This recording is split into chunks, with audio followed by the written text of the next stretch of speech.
So we're standing in front of these white spire gray birch, and they have been pruned significantly over the years. They've had a lot of reduction or cropping of the branch lengths. And as you can see, there's many little sealed wounds. This is actually a fresh one. But over time, the trunk has sealed itself. Sarah, if you want to actually come in and zoom on this one here, go nice and slow.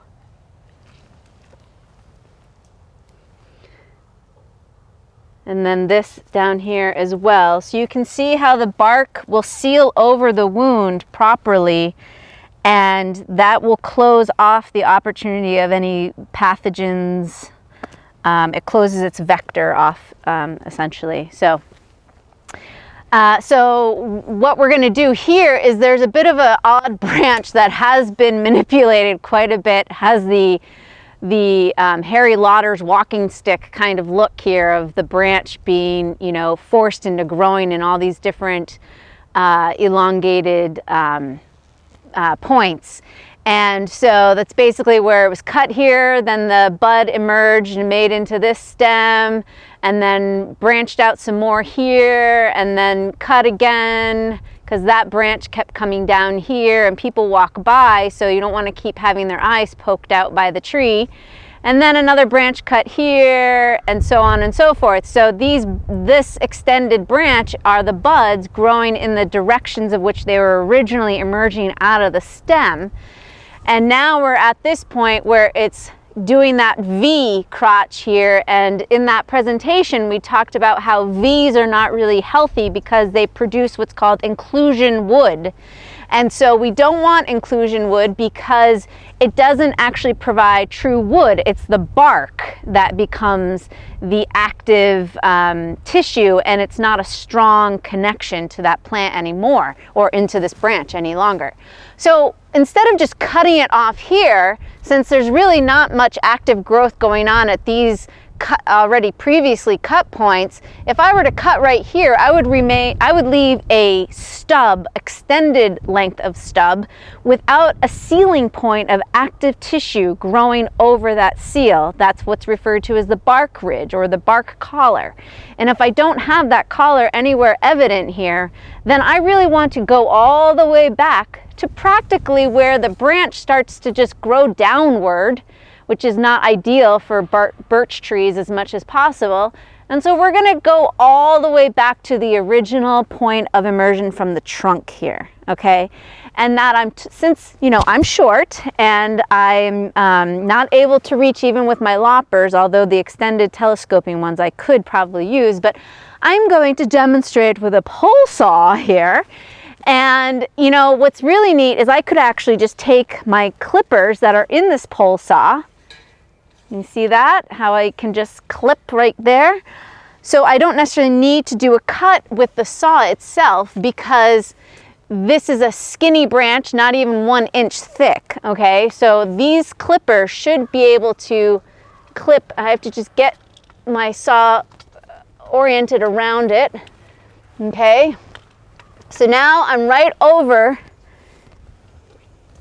If you want to use the zoom in, go right ahead. I'm right over that branch collar, okay? I'm not into it, I'm just over it. So now, oops, I'm using the leverage of that other branch and I don't want to.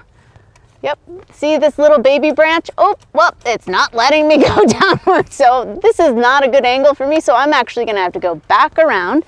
And unfortunately, you're gonna see my back here.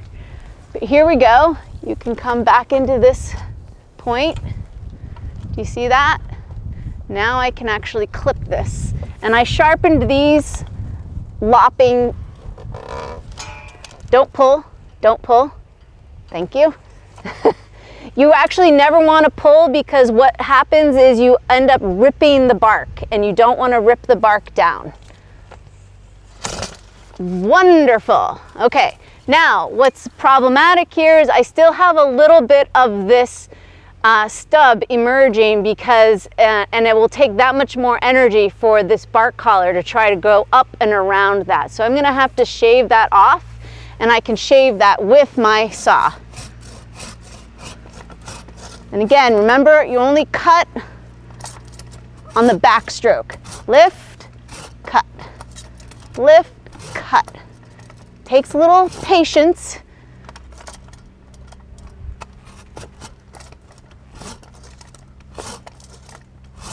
Voila! Beautiful! That is a 5-star cut. So Jen and Brent are pruning this one last or couple remaining elderberries. Hey guys, is this elderberry canadensis or ramosa? Do you remember? This is a seedling, I'm not sure. Okay. So she was saying it's a seedling, so it's unidentifiable at this stage, but it's probably a canadensis or racemosa. And so you can see they get about 10 feet to 12 feet tall, and if you don't do any pruning for basically 5-7 years, and the trunks can almost become like tree-like trunks down at the base, with many little suckers emerging as well, if you want to zoom in on that, Sarah. So Jen is taking her saw instead of using loppers because the saw is going to be better for that thickness of that particular stem. She's going down at the very base, and this is not an issue where you do 1, 2, 3 cuts, because we're literally just lopping it completely down. So that way it's going to regenerate. Elderberry regenerates from the rhizomes, from the roots. So it doesn't need to actually come and bloom on old wood. It will bloom on new wood. The first year it may not produce fruit, but it will certainly start producing fruit the second, third, and fourth years. You can do this kind of pruning to elderberry 3 to 5 years. You want to just show them? Can we do a little quick on the stem inside? It's quite woody on the interior here, but when we actually cut, whoops, there it goes. Nothing but a pith in the center there, as Jen said. And this is super lightweight. It's like a freaking feather. This is all dead wood. Unreal. And so, and you can squeeze it. So there's so much of this dead wood in here. So it was no longer viable. So to really regenerate and give it new life, just cutting it down like this is not a horrible situation. Thanks, Jen. Yeah. Oh, yay, thanks. And you can see it's growing amongst some apple trees. We have some, I think we have persimmon in here, right? Yeah, right up here. Yeah, persimmon in the front here. This has definitely become a wild zone that's being reclaimed this year. So all this background screen. Oh, and there's a mixture of lilacs in here as well. So a lot of repair going on in here. Brent is cutting. Brent, are you cutting down some more? No, this is actually a dogwood. Oh, let's go see the dogwood. So they have Oh, this is a pagoda. So it's lost a good amount of branches, but this one's still surviving. We did cut down 4 other ones that didn't make it back here that we got. So he's saying that a number of the branching in here that's very yellow, mustardy color, Sarah, if you can zoom in, is dead wood, okay? So pagoda dogwoods frequently do get this winter kill, especially if they have fluctuating temperatures. Anything that's in the red branching or kind of brick tone, that's the viable wood. Now in the case that he has at the top there, there's 2 very vertically inclined, almost co-dominant leaders there. There's the center leader that is completely dead right above those 2 red ones. So he's going to end up cutting that center leader and choosing one of those new vertically inclined ones to become the dominant leader after that. You don't want to continue having 2 co-dominants, because it will weaken that branch collar and the overall vertical performance of the tree. You kind of see it happen on this one as well. So Yep. Kind of bad angle, Yep, but so there's a few of these terminal leaders that have co-dominant, and so he's going to be selecting which one he wants to promote. Pagoda dogwoods habit are more lateral branching, so they'll shoot up and then they'll bring on these lateral branches and then shoot up and then lateral again. Thus the common name pagoda in the shelter of the tree. So Brent is going to show us how he's going to use these loppers to cut this 2-inch diameter leader to show how he's selecting the leader that he's going to keep. So I'm going to keep the one on the right. He's going to, I can talk for you because they can't hear you. Okay. He's going to keep the one on the right. He doesn't have a mic, so. And trying not to cut the one that you want to keep at all. No scratching. And you see how he's cutting at a diagonal in which that's the direction the new growth is coming up. And he's using the ratchet as much as he can. And you may have to turn it a little bit, yeah.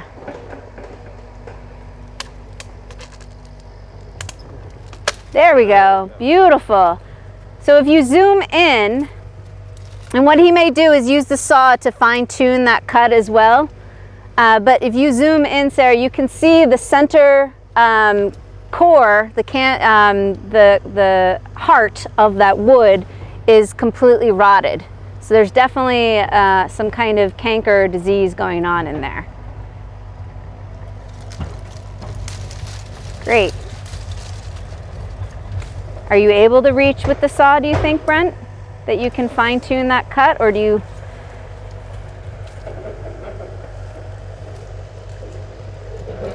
Yeah, I may have to, it's hard. This is where a short blade sometimes comes into play as well, comes into aid. And he's only cutting on the back stroke, not the forward stroke. Yes, beautiful. That is a gorgeous new leader. Thank you.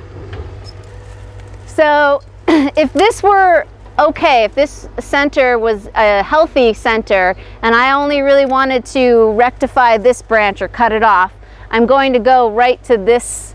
Actually, by the way, your cutting blade should try to be at the top of your cut, and your bracing point should be at the bottom, the resistance point.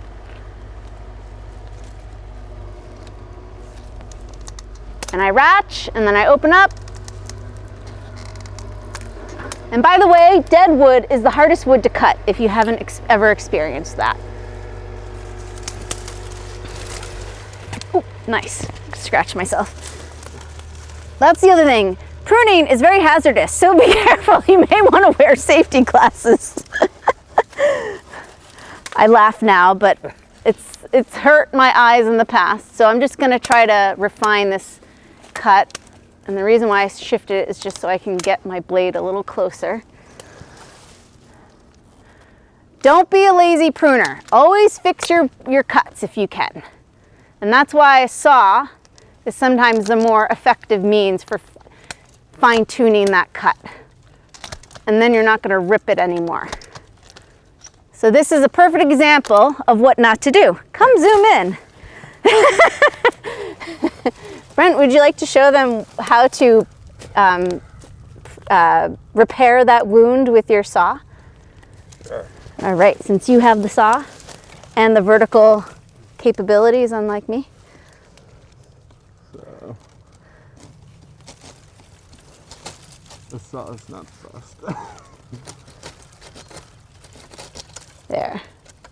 So that's definitely better. A smaller chance to get up into that wound and then just smooth that opening. So again, as we can have the bark ridge or bark collar seal over that. So it's not, his pruner that he's got is not the exact one that we want. So we're gonna adjust that, and he's gonna fix that wound with a finer handsaw.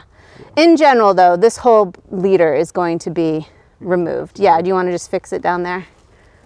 So he's selecting also the branch that's growing outward of the canopy, and that's really nice when you can encourage the outward growth of the tree so that you provide a good sense of ventilation and light circulation throughout the whole canopy. If you pruned everything to be close and inward of the tree, then you're only going to promote poor ventilation and poor air circulation. You can see with that, all the dead that's...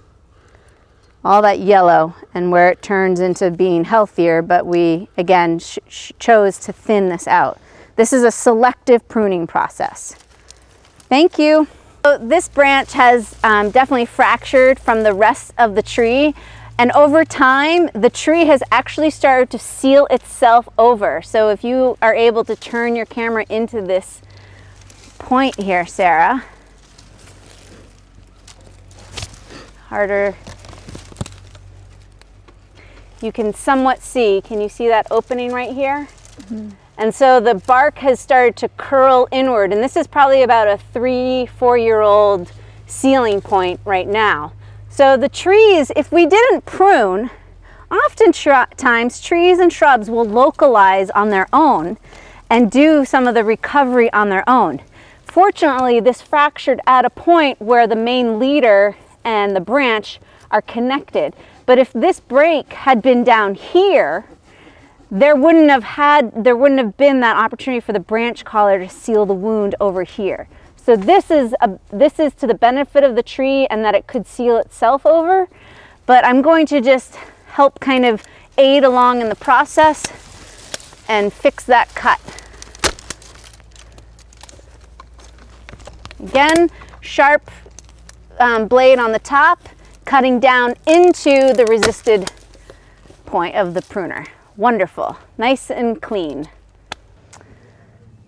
So this is a grape that is growing over this little pergola, and much of this wood is actually dead. And so to kind of encourage grapes to grow continually but have good ventilation again, you will want to cut to the origin of where these vines are growing from, to the main stem here, okay? You don't just shorten to what you think looks like a bud, all right? So what I'm gonna do is show you, some people will feel a little nervous. They don't want to prune all the way to the back because they don't know which is dead wood or living. So if we zoom in here, you can see some green growth along the stem here, and that does indicate living wood. Now, if I came to this bud and I wanted to, and the inside of that bud is green, then yes, this portion of the stem will be regreening, and the foliage will start to emerge from this point where I just took the bud off. I'm literally just trying to demonstrate, but where the stem starts to get a little more wrinkly, and you can almost feel it's getting more hollow and yet also tough. Here, it's definitely not green in the center there, as you can see. So to test, if you ever want to just do kind of a check, you can either, instead of removing a bud like I did, you can also just kind of scratch the bark and you can see the green in there, okay? And that won't harm the plant that much, but you can definitely see the green in there. If you felt like you wanted to just prune a little bit at a time, these hand pruners are good for that, but then you would need to get a ladder to get up a little higher. And we go in, and there's just about a little bit of green there, not so much. So I still think that this is not really worth keeping. Grapes are very responsive to pruning. They, as everybody knows, they grow like weeds out there, okay? So you can certainly be a little bit more liberal in pruning this. The more conservative you are, you're gonna kind of kick yourself by July and be like, why didn't I prune more, okay? Because you'll have a complete shade environment instead of a nice filtered environment, which a pergola loves to be more of a filtered. So I'm just going to prune again back to that green point. I'm always going to where there was a new point of growth here, and there's my green. So I could stop there if I really wanted to. Not that this tendril is actually going to come back, because the tendril itself is not green, but that bud that I had removed would have reemerged into a new stem. Okay, so that's just some examples of how you can be conservative if you want to initially start investigating, but also don't be afraid. I think that's the one thing about pruning is for most people, they are afraid to get into it because they don't want to damage the tree or the plants. Plants are, in general, quite resilient, okay? So take a test guinea pig if you need to of a plant and do some major pruning and see how things respond. I wanted to train this grape to actually grow its vegetation down here. Once upon a time, there were lots of little branches growing along this main area of stems, okay? And so just like in a grape vineyard, if you're doing this for fruit production and you wanted it to be at, you know, head, chest height for your harvesting, then you could certainly, if you felt like you wanted to retrain this whole thing, if I really wanted to, and create more of a fencing, a green fence for privacy instead of a ceiling per se, then I would knock all of that vegetation at the top down and prune to these old, what are called nodes, and these will re-emerge with new lateral growth here and start growing outward. You could also select some of these canes and only choose maybe one or two to remain and let those be your dominant lateral growth points. If you wanted to, you can just leave them all here, but you could certainly encourage this plant to start growing laterally. Believe it or not, I actually start to see some new green buds right out on these old nodes. I don't know if you can zoom in over here, but there's a little bit of a green bud right there. So I know that there's plenty of viable growth in these older stems that are producing all of that new growth at the top. Okay, so here we are with this beautiful magnolia. I think it's Immaculata, but I'm not 100% sure. But the point of what we're looking at here is the crossing branches in this little section right here. So if you can zoom in, you can see how these buds are intersecting, and this bud here, or this last year's new growth, this is from last year, has now worn. It's all tan in color. It's been rubbed up against this branch like this with lots of wind, so it has no like true epidermis on that branch any longer. So the cambium has been worn. So I'm going to remove, a lot of people say, oh, well, then we'll just remove that weaker one. And yes, that is true. You will want to remove that weaker one. We'll start with that to just check things out again. Then we have another point of crossing, and that's this lower branch here. And you can see here where it's already starting to wear, and it's starting to get fibery and hairy at the rubbing point. And we'll prune that off. Ooh, wow, look how they released from one another. The other thing is, if you look closely here from history, these two branches once upon a time were also rubbing right against each other, probably when it goes in bloom, because when the flowers and the leaves are in growth, these are now weighing on top of each other. Now, I look at the whole system here, okay, and I say, you know what? This branch has more of a 75-degree angle, not a 60-degree angle of coming out of the bark or out of the main trunk. And this one, looking down, does have a little bit more of a 60-degree angle. So traditionally then I would say, well, then this is the one I'm going to keep if they're both growing into the same point. The issue there is this is a weaker branch right here because of the fact that it has some wounds. Yes, it's perhaps sealing over, but it's not as vigorous to begin with perhaps. So you do a lot of these deciding factors. You have to consider all these little variables here. I'm looking at this too, and if you look at the bud, this bud is not nice and hairy. This bud is actually quite transparent and almost like skin, whereas these are all more like smooth suede. So we know that this is a healthier bud than this one. So overall, I'm actually going to remove this branch altogether instead of having these two compete, and I'm going to let this one really dominate and see over time with the tree growing up that these two probably will be removed in long term. But for now, we're going to remove this one. So I'm going to go down, take my loppers, hold on tight, don't follow me, I'll be right back.